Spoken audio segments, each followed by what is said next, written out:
Drama serial मेरी बहू की आने वाली एपिसोड में व्यूअर्स आप लोग देखेंगे कि मानूर अब बहुत ज्यादा कोशिश करती है कि किसी ना किसी तरह वो शावीर का दोबारा से एतमाद हासिल कर ले, लेकिन शावीर भी बहुत जिद्दी इंसान है। उसको अब हकीकत का इल्म हो चुका है। जो कुछ उस लड़के ने कहा था वो सब कुछ सच था।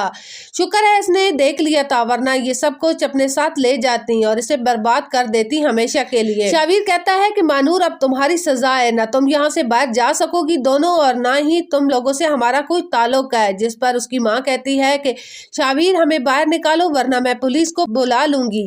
शावीर कहता है कि जो कुछ करना है करो, मुझे कोई डर नहीं लगता। एक बात याद रखना, अगर कोई ऐसी वैसी हरकत की तो मैं तुम्हें पुलिस के आगे कर दूंगा और फिर तुम्हारी सारी हकीकत निकल आएगी। मानूर भी अपनी माँ को काफी बुरा भला कहती है और कहती है कि आपने मेरी सारी जिंदगी बर्बाद कर दी। आपने हमेशा मुझे इस्तेमाल किया और मेरे से पैसा वसूल किया। आपको इस बात की फिक्र नहीं है कि आपकी बेटी का घर बर्बाद हो गया और इसकी सारी जिंदगी खराब हो गई है।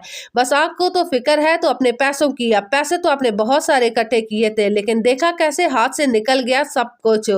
आपको क्यों नहीं समझ आता, इंसान के पास जो कुछ होता है वही उसमें खुश रहे तो ज्यादा बेहतर है, लेकिन आपको तो बस ज्यादा की हिवस है। दूसरी तरफ आप लोग देखेंगे कि आसिफ साहब भी काफी ज्यादा परेशान होते हैं अपनी बीवी की जाने के बाद। सब उसे तसल्लियां देते हैं, लेकिन आसिफ साहब आगे से कहते हैं कि बेटा तुम लोगों की तसल्लियां अपनी जगह, लेकिन मेरे दिल को जो तसल्ली